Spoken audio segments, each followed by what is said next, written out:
በአፍሪካ የነጻነት ታሪክ ታላቅ ስምና ስፍራ እንዳላቸው የአድዋ ተራሮች ሁሉ የቤኒሻንጉል ጉሙዝ የጉባ ወረዳ ኮረብታዎች ላይ አንጸባራቂ ገድል እየተጻፈ ነው።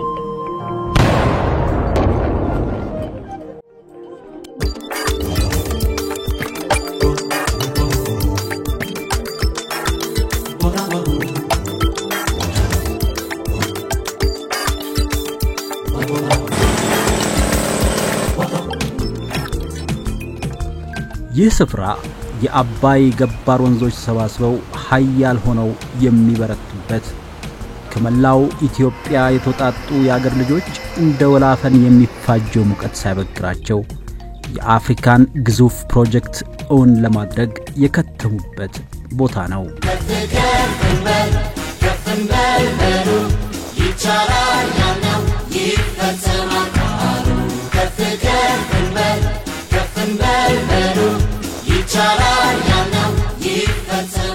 በዚህ ፕሮጀክት የኢትዮጵያ ሕዝብ የእንችላለን ስሜት ይታደሳል። እንደሆነ ቆይቼት ጢሳይነካኝ እንዲህ አርጌ ጋግሬ ላበላ ነው ለልጆቼ። እንዴት ይሆናል ሁን ያንተን ሳላይ ለኔ ያንተን ሳላይ አባይ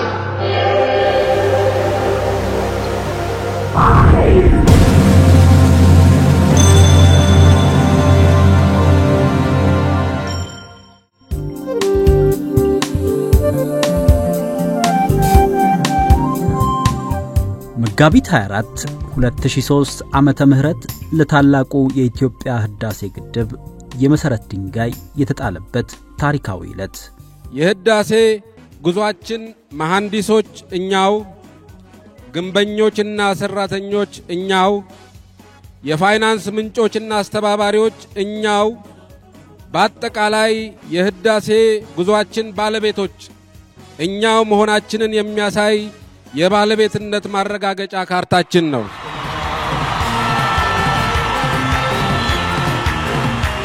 አባይ ሀብታችን ለማታውለ ያለፈውን ታሪክ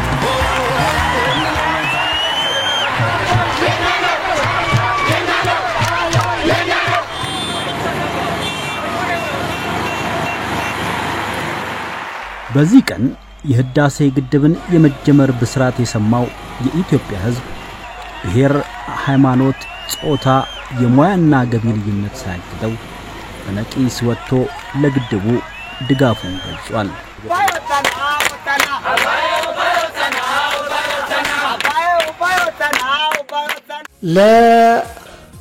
ለአባይ ግድብ በማህፀን ካሉ ህፃናት በመቃብር ካሉ ሙታን በቀር ኢትዮጵያዊ የሆነ ሁሉ መተባበር አለበት። የኛ ጀግና የኛ አንበሳ መጣብህ መጣልህ ያገሳ ብዬ ነው የገጠምኩኝ። ኤቦ ኤቦ አባይ ኤቦ ኤቦ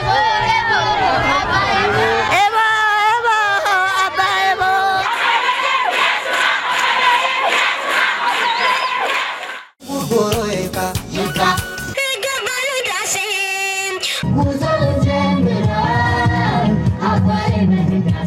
ሁሌ ታሪክ ሰሚ ነኝ፣ ይገርመኛል።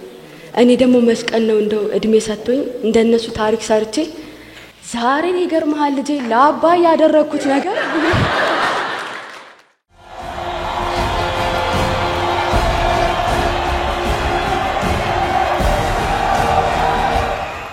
እነሱ አባይ ይገደባል ቡና ዋንጫ ይበላል ይያሉ አዜሙ።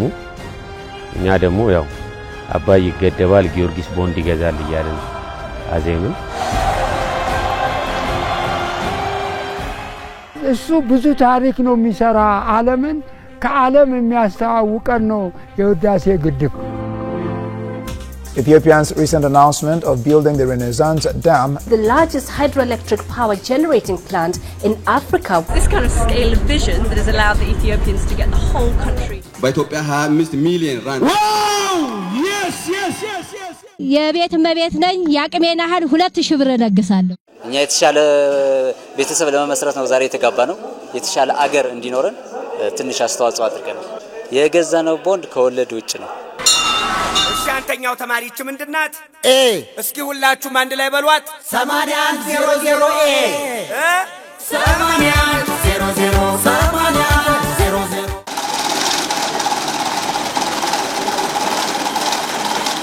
በአንደኛው ክፍለ ዘመን ምንድነው ኢትዮጵያን በቀጥታ እንደ ጥንቱ አያይዞ የሚያዘልቃት ብለህ ስትጠይቅ ምንም ሌላ ነገር የለም። ይሄ ነው። ግድቡ ሲጀመር የውጭ ጉዳይ ሚኒስትርና ምክትል ጠቅላይ ሚኒስትር ነበርኩና የህዝባዊ ድጋፍ አሰባሳቢ አገራዊ ግብረ ኃይልም መሪ ነበርኩኝ። በዚህ ጊዜ መጀመሪያ አካባቢ ስንጀምር የተወሰኑ መጠራጠሮች ነበሩ።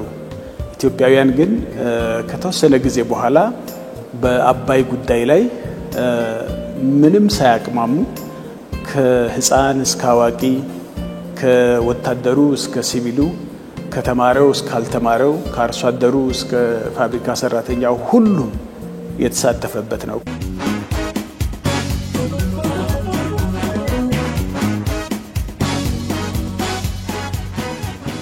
የታላቁ የኢትዮጵያ ህዳሴ ግድብ አንደኛ ዓመት ክብረ በዓልን እየተከታተላችሁ ትገኛላችሁ።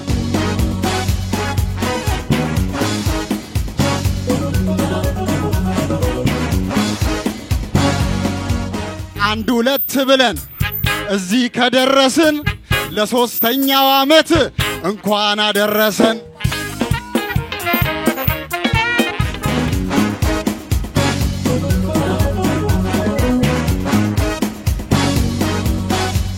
የታላቁ የኢትዮጵያ ህዳሴ ግድብ የመሰረት ድንጋይ የተጣለበት አራተኛ ዓመት በዓል በዚህ የግድቡ ግንባታ እየተከናወነ በሚገኝበት ስፍራ እየተከበረ ነው የሚገኘው።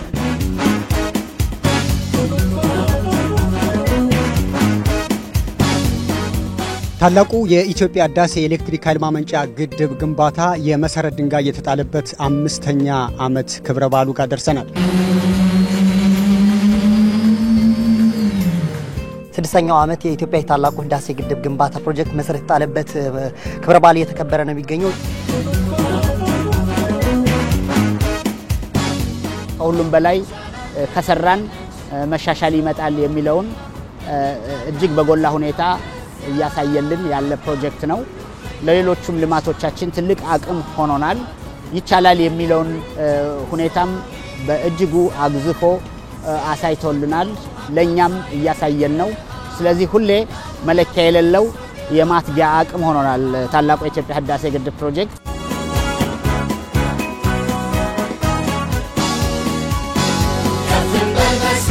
የብዙዎች ተስፋና አይን ማረፊያ የሆነው ግድብ የኃይል ማመንጨት ስራው ይጀምራል ተብሎ በጉጉት በሚጠበቅበት ወቅት ተግዳሮት እንደገጠመው ተሰማ።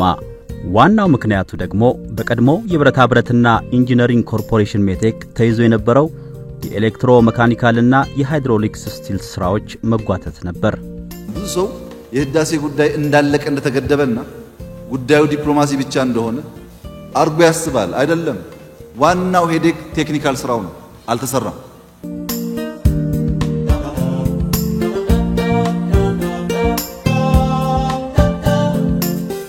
ይሄ መደበቅ ቢቻል አይመስለኝም። ለምሳሌ የአርሊ ጄነሬሽን ስራ ከ2 ዓመት በፊት ይጀምራል ብለን ነበር።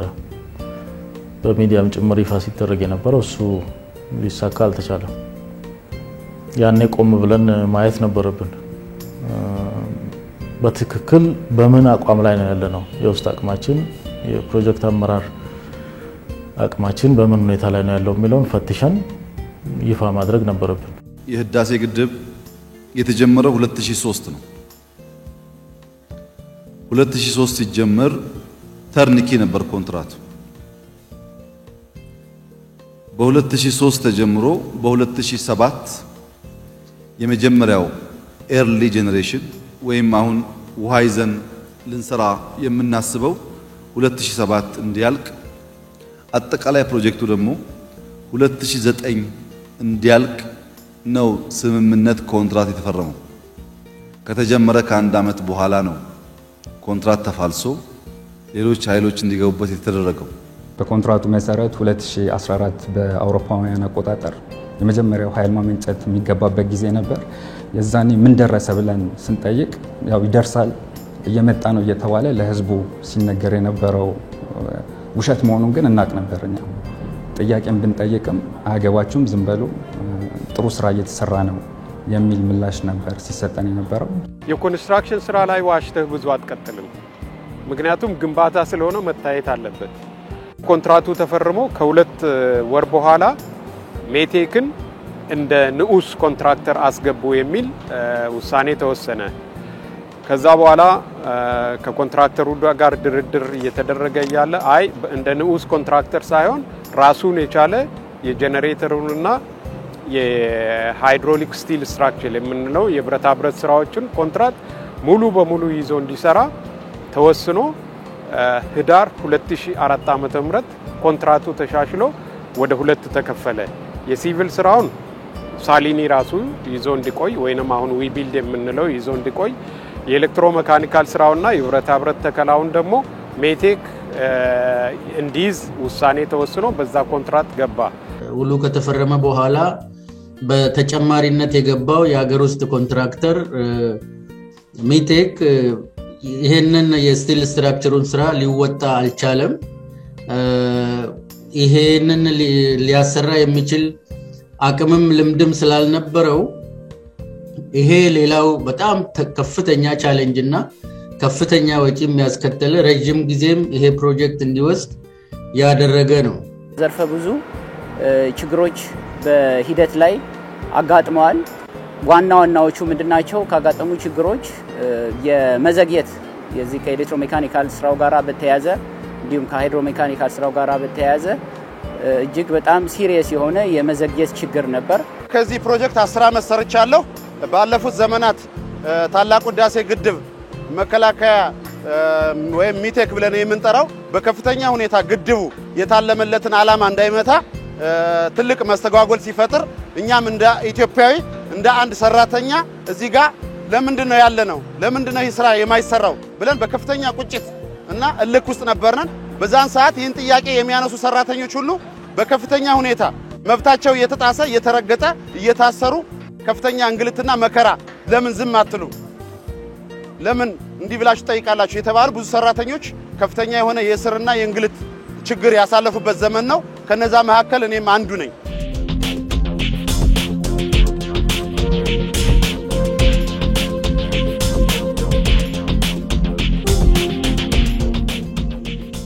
ህዳሴ አፉን የከፈተ ጅብ ነው። በየወሩ ዩሮ ካላገሩ ስታ አይነቃነቅም። ለዚህ የሚገኝ ብድር የለም፣ ለዚህ የሚገኝ እርዳታ የለም። ኢትዮጵያ ከምታገኘው አጠቃላይ ሀብት ቅድሚያ ሰጥታ ይሄን ፕሮጀክት ማጉረስ ካልቻለች በገንዘብ ምክንያት ብቻ የምንፈልገው ፕሮጀክት በፈለግነው ጊዜ ላይከወን ይችላል። ለሜቴክ ኮንትራክት ውስጥ ይቋረጥ ጊዜ ድረስ የተከፈለው ወደ 19.7 ቢሊዮን አካባቢ ነው። ከዚህ ውስጥ በነሱ በሜቴክ ስራ ላይ ውለዋል ተብሎ ሪፖርት የተደረገው እንኳን ወደ 10 ቢሊዮን አካባቢ ነው። በእኛ ኢቫሉዌሽን ደግሞ እኛ ይሄን ኮንትራክት ከወሰድነው በኋላ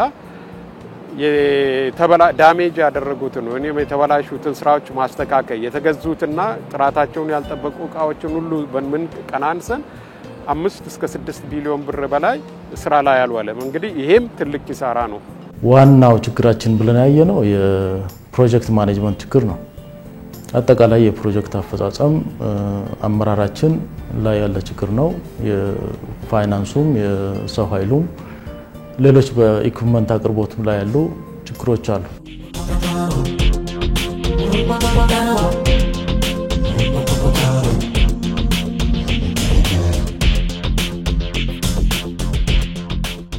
የግድቡ መዘግየት ከዓመት ወደ ዓመት የግንባታ ወጪው በጥፍ እንዲንር ምክንያት ሆነ።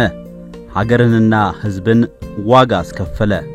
የሲቪል ኮንትራክተሩ ክሌም አቅርበው ይገባኛል ጥያቄ ምክንያቱም ፕሮጀክቱ ዲሌይ አድርገዋል ሪሶርሶችን በሙሉ ቁጭ አድርጌ ነው ያለሁት በሚል ክስ መስርቶ ያው እውነታም ስላለ ወደ አርቢትሬሽን ዓለም አቀፍ አርቢትሬሽን አካባቢ ተኪዶ ያው እኛ ላይ ተፈርዷል። በዚህ ምክንያት መንግስት ተደራድሮ ወደ 450 ሚሊዮን ዩሮ ካሳ እንዲከፈል ተደርጓል። መጀመሪያ ታስቦ የነበረው በ78 እስከ 80 ቢሊዮን የኢትዮጵያ ብር ያስወጣል በሚል ነው። ነገር ግን ፕሮጀክቱ ሲግኒፊካንትሊ ዲሌይ ስላደረገ አሁን ላይ እስከ 142 ቢሊዮን ብር ለፕሮጀክቱ ወጪ አድርገናል።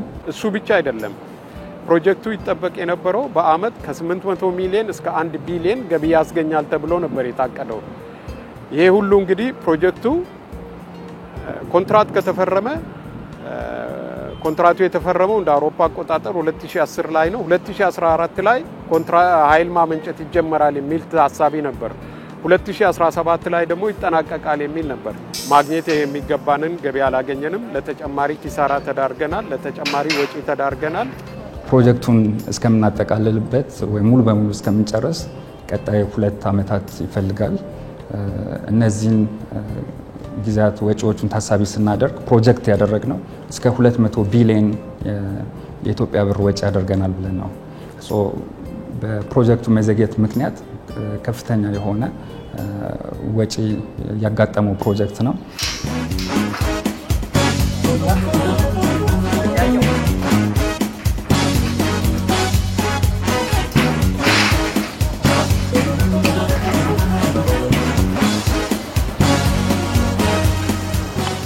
ገንዘብም ኖሮ ቴክኒካል ስራም ተሰርቶ ለውሃ ምሊት በሺ የሚቆጠሩ ሄክታሮች ደን መመንጠርና ማጽዳት ካልቻል በመናስበው ልክ የምንፈልገውን ውሃ መያዝ አንችልም።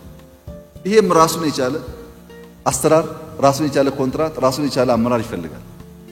ዝናብ ስለዘነበ ብቻ ውሃው አይያዝም። አካባቢውን ማጽዳትና ማዘጋጀት ይፈልጋል። የደን ምንጣሩ በነገራችን ላይ ውሃው የሚተኛበት የሪዘርቫየር ክፍል አለ። እሱ ላይ ያሉ ደንና ቁጥቋጦን የመመንጠር ስራ ነው ለሜቴክ የተሰጠው። የመሬቱ ስፋት ወደ 123,000 ሄክታር መሬት ነው። ይህ ምንጣሩ ወደ 5 ቢሊዮን አካባቢ ውል ነበረ ከሜቴክ ጋር የተገባው። ከዚህ ውስጥ ግማሹ ወደ 2.5 ቢሊዮን ብር ክፍያ ተፈጽሟል። ሪፖርት ያደረጉልን ወደ 488 ሚሊዮን ብር ነው ስራ ላይ ውሏል የተባለው። ይሄ ደግሞ ወደ 50% ክፍያ ተፈጽሟል ማለት ነው። የስራ አፈጻጸሙ ደግሞ ወደ 32% ነው የሚያሳየው። 2010 በኢትዮጵያ የመጣው ለውጥ ታላቁ ፕሮጀክት እውን እንዲሆን በር ከፍቷል።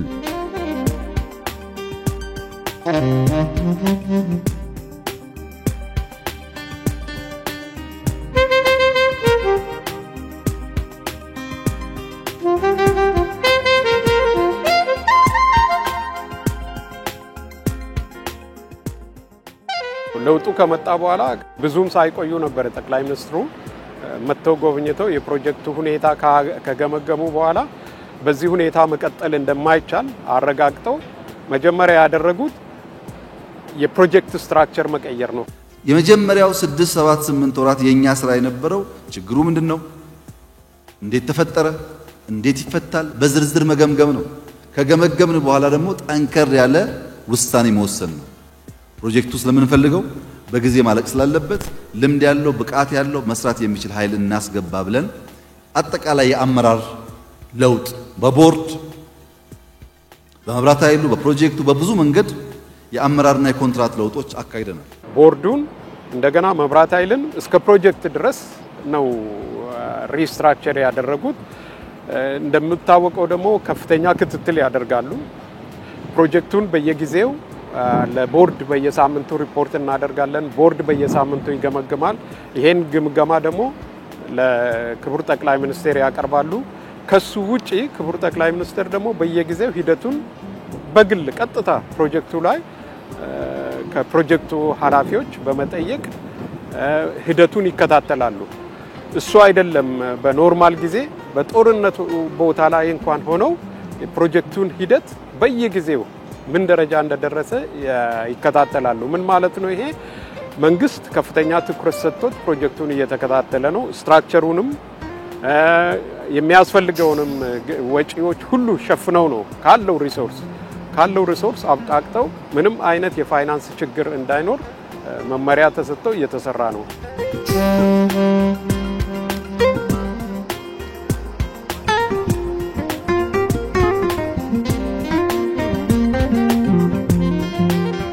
ከሜቴክ ጋር የነበረውን የኮንትራት ውል ሙሉ በሙሉ በማቋረጥ የሌሎች ልምድ ላላቸው ኩባንያዎች መሰጠቱ ፕሮጀክቱ በጥራትና በፍጥነት እንዲጓዝ አድርጓል።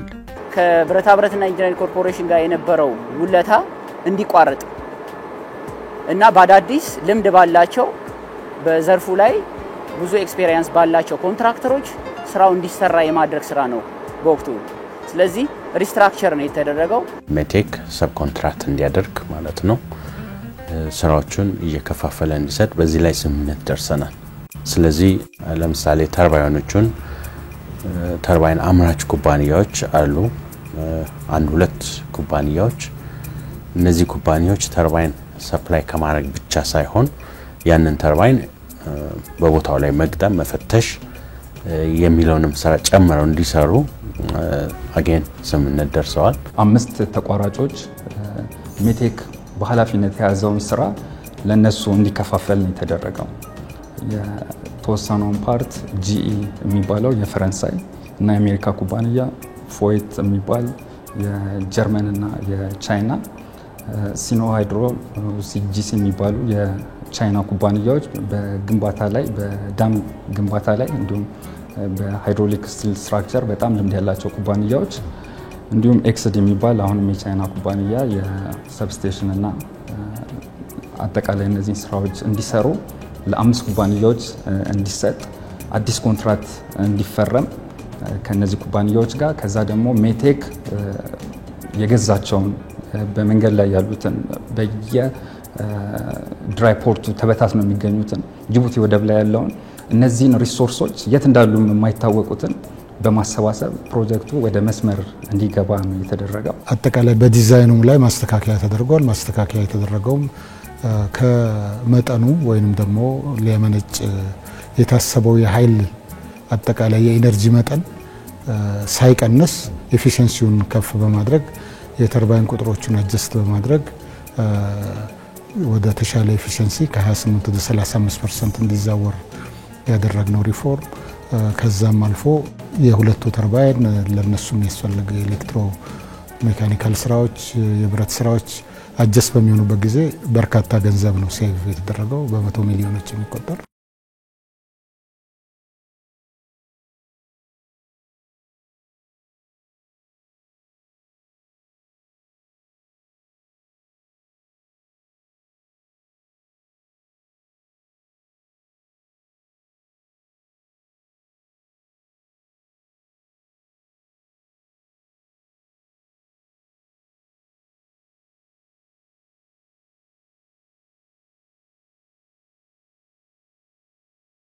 የኮርቻ ግድብ ከ14 ሚሊዮን ሜትር ኪዩብ በላይ የድንጋይ ጥቅጥቅና የአርማታ ሙሌት ስራው ተጠናቋል። አጠቃላይ የግድቡ ርዝመት 5.2 ኪሎ ሜትር ነው የሚረዝመው። ከፍታው በአማካኝ 50 ሜትር ነው እና የዚህ ግድብ ዋናው አገልግሎት ዋናውን ግድባችንን ወይም ደግሞ በአባይ ወንዝ ፍሰት ላይ የምንገድበው ዋናው ግድባችን እስከ 645 ሜትር ከባህር ጠለል በላይ ነው የምንገነባው። ስለዚህ የዛን ያክል 640 ሜትር ደግሞ ከባህር ጠለል በላይ ውሃውን ስለምንሞላ ውሃው በዚህኛው በኩል ይሄ ዝቅ ያለ ቦታ ስለሆነ በዚህ በኩል እንዳያመልጠን ለመከተር ያክል ብቻ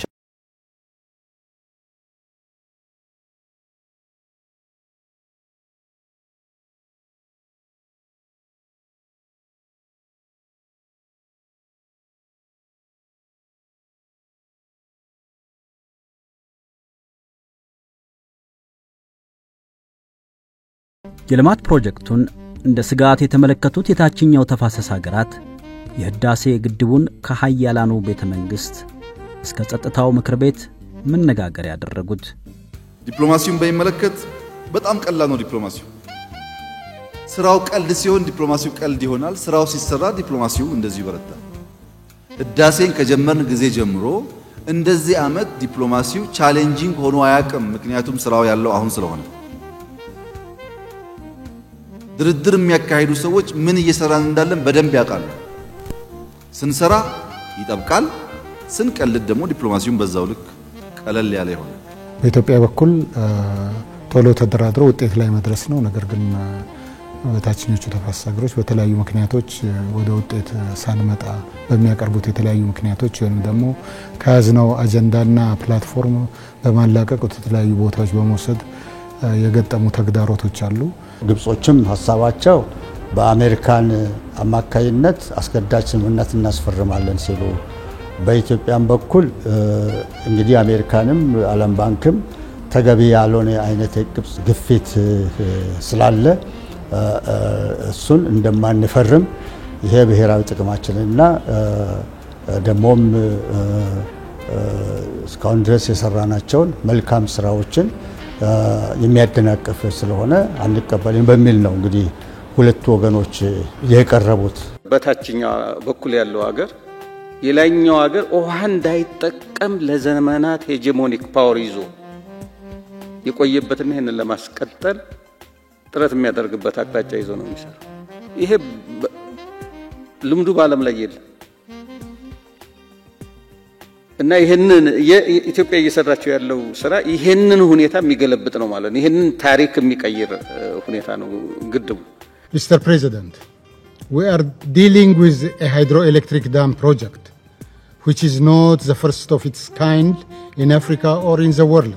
ወደ አሜሪካ የመውሰድ ወይም ዩናይትድ ኔሽንስ ሴኩሪቲ ካውንስል የመውሰድ ጉዳዮችን በበቂ ሁኔታ በማብራራት የኢትዮጵያን ፍላጎቶችና ትክክለኛ አቋሞች በማስረዳት እስካሁን ድረስ የኢትዮጵያ ኢንተረስት ሳይነካ የሌሎችንም ደግሞ ችግር ውስጥ በማያስገባ መልኩ እየተደራደርን ያለንበት ሁኔታ ነው ያለው። በማንነት ክብር አሻራ ገና ይታያል። አንዳንድ ምስራት ወገን ሰማና ወራት በታሪክ ለእኛ ናት ዜና በዘመን ቃሉ ፈተና ቸሮሬ ሰማን ባባልን ቀና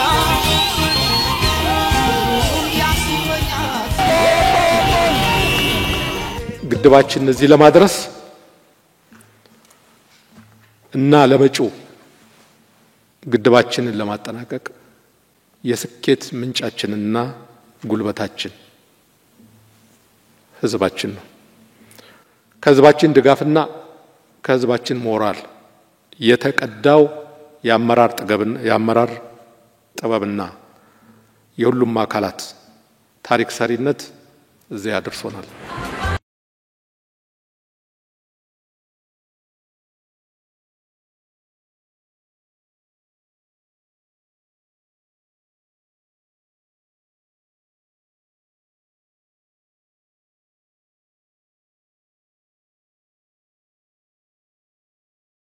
ወዲህ ይሄ የለውጥ መንግስት በህዳሴ ግድብ ላይም ብዙ ለውጦች አድርጎ ህዳሴ ግድብ የታቀደለትን ዓላማ እንዲመታ አድርገዋል። ከህዳሴ ግድቡ ግንባታ ጎን ለጎን ካጋጠሙ ችግሮች መካከል የኮቪድ-19 ስርጭትና በፕሮጀክቱ አካባቢ የነበረው የጸጥታ ችግር ይጠቀሳሉ። ፕሮጀክቱ እዚህ ደረጃ ይደርስ ዘንድ የጸጥታ አካላት እስከ መስዋዕትነት የዘለቀ ዋጋ ከፍለዋል። የውጭም ሆነ የውስጥ ሰላም ኃይሎች በተለያየ መልኩ በመደራጀት አካባቢው ሰላም እንዲያጣ ማድረግ፣ ህዳሴ ግድቡ በሰላም እንዳይገነባ የማድረግ ስራዎች ይሞክራሉ። ነገር ግን የጸጥታ ኃይሉ ከመጣ ጊዜ ጀምሮ ይህን አካባቢ ለበርካታ ኪሎ ሜትር የእጀባ ስራዎች ይሰራሉ። ለምሳሌ ከግልገል በለስ እስከ ህዳሴ ግድብ በርካታ ኪሎ ሜትር ነው። ይሄ የህዳሴ ግድብ ግብዓት በአግባቡ እንዲደርስ በማድረግ በማጀብ በአግባቡ እዚህ እንዲደርስ የማድረግ ስራ እየሰራ ነው ያለው። ከዛ በተጓዳኝም እዚህ ያለ ህዳሴ ግድብ ሰራተኛው ያለምንም ስጋት በልበ ሙሉነት ህዳሴ ግድቡን በልበ ሙሉነት እንዲሰራ ከማድረግ አንጻርም በተረጋጋ መንፈስ እንዲሰራ የአካባቢው ሰላም እንዲረጋገጥ በማድረግ ደረጃም በቃ ውጤት ያለው ስራ እየሰራ ነው ያለው።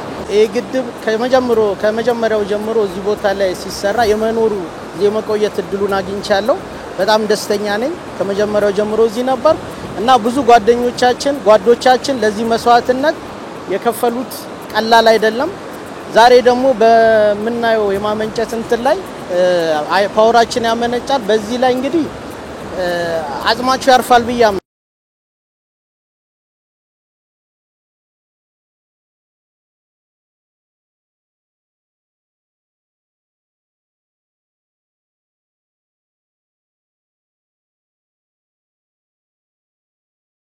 በኩል ሆነ በዚህ ያለው ሰራተኛ አባይ ለኛ እንደ የቤተሰባችን አካል ወይም እንደ ልጃችን ነው የምንቆጥረው።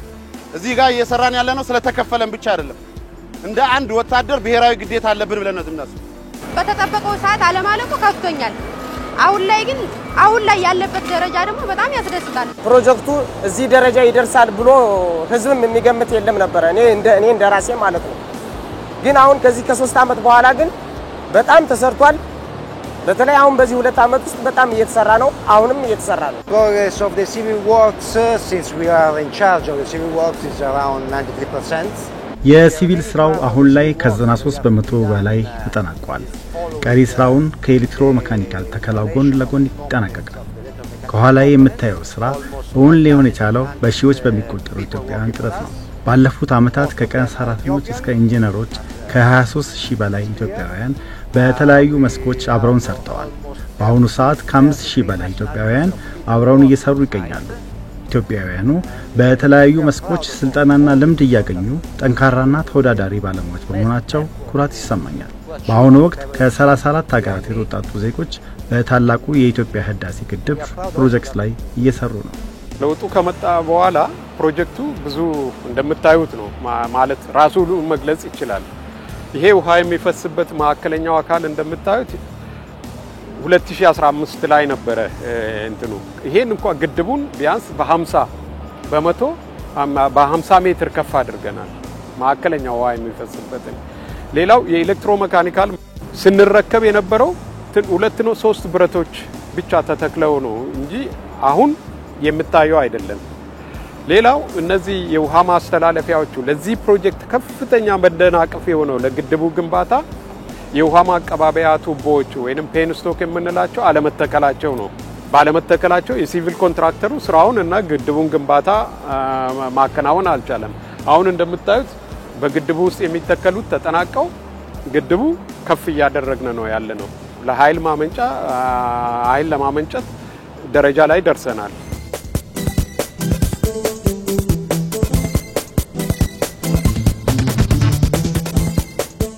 በዚህ ስፍራ የህዳሴ ግድቡን የኃይል ማመንጨት ሥራ ውጤታማ የሚያደርጉ የሃይድሮ ሜካኒካልና የኤሌክትሪሲቲ ስራዎች ፍተሻና ሙከራ የሀገር ውስጥና ዓለም አቀፍ ባለሙያዎች በስኬት ማከናወን ተችሏል።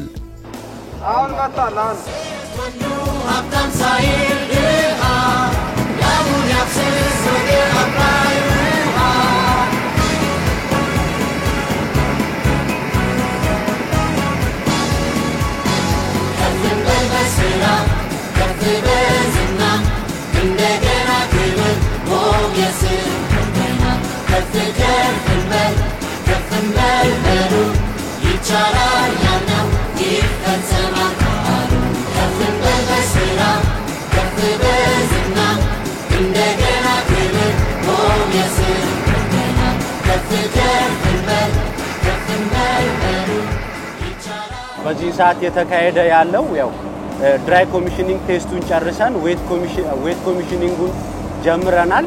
ኃይል ለማመንጨት ከሚያስፈልጉት ነገሮች መሃል ዳይናሚክ ባላንስ የሚባለውን ቴስት ሰርተናል። ይህ ማለት መካኒካል ቴስቶችን የምንጨርስበትና ቀጣይ ወደ ማመንጨት ፕሮሰስ የምንገባበት ዋናው ቴስት ነው።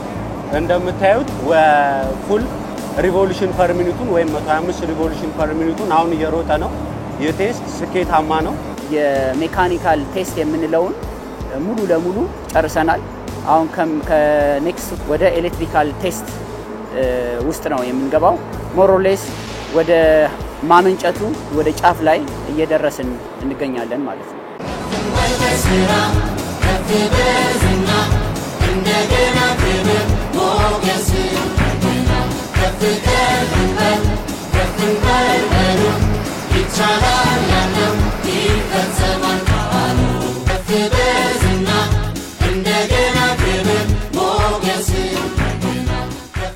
የምንመለከተው ስዊች አርድ የምንለው ነው። 500 ኪሎ ቮልት ስዊች አርድ ነው።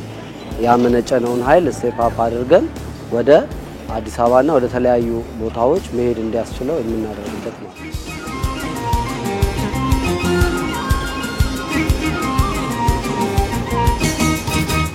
አታደብስራት ወገን ሰማና ኩራት ለታሪክ ለኛ ናት ዜና ከዘመን ከአልፈን ፈተና ሸሮሬ ሰማን ባባልን ቀና ብሩን ያሲመኛት ይሄ የወንዛወራ ዛሬ እውን ሆነ የበያስመራ የበያስመራ የበያስመራ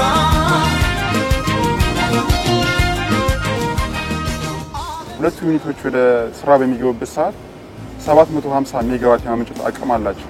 ይህ ማለት ከሌሎቹ ካምብሪጅ ወደ ኃይል ማመንጨት ከገቡት ማመንጫዎች ጋር ስናወዳደራቸው ኦልሞስት የበለስን 2 እጥፍ የማመንጨት አቅም አለው ማለት ነው። ሁለቱ የመጀመሪያው ሁለት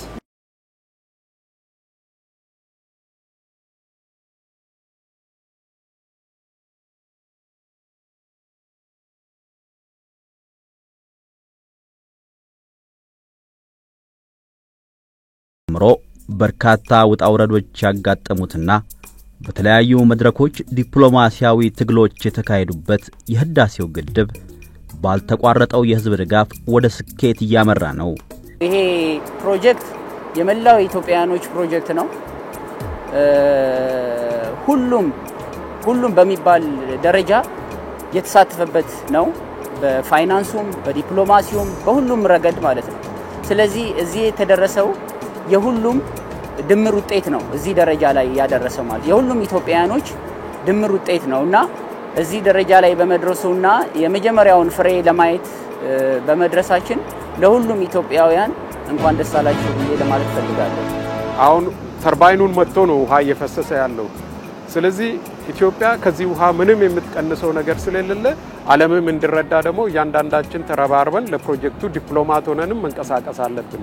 ስለዚህ ይሄን ፕሮጀክት ለእድገታችን መሰረት የሚሆነውን ወደ ፍጻሜ ለማድረስ እያንዳንዱ ህዝብ እያንዳንዱ ዜጋ ከጎናችን ቆሞ መጨረሻውን እንድናይ እና እግዚአብሔር ለዛ እንዲያበቃን ጸሎታችንንም ምኞታችንንም እንገልጻለን። የመጀመሪያውን ውጤት እውነተኛው ውጤት ኃይል ማመንጨት ነው። ያው ግድብ መስራት ሳይሆን ኃይል ማመንጨት ስለምንፈልግ ያ ውጤት ዋዜማ ላይ ሆነን የሚሰማው ስሜት እጅግ በጣም ከፍተኛ ነው። ሁሉም ኢትዮጵያዊ እዚህ ቀን ለመድረስ ምኞቱ ከፍተኛ ነው። ብዙ ተለፍቶበታል። ህዝቡ ተረባርቧል። ይሄ ሁሉ የህዝብ በአንድ ላይ ሆኖ የመስራት አንድነቱን ጠብቆ የሀገሩን ልማት ማስኬድ እና ሁሉም ያዋጣበት በመሆኑ እጅግ ከፍተኛ እና ደስ የሚል ስሜት ነው የሚሰማ። በዚህ በሁለቱ በጉባ ተራሮች መካከል እየሰራ ነው ያለነው የታላቁ የኢትዮጵያ ህዳሴ ግድብ ለመላው ኢትዮጵያውያን እንዲሁም ደግሞ በተለይም እዚህ ቦታ ላይ ለምንሰራው ኢትዮጵያውያን ዳግማዊ አድዋችን ነው።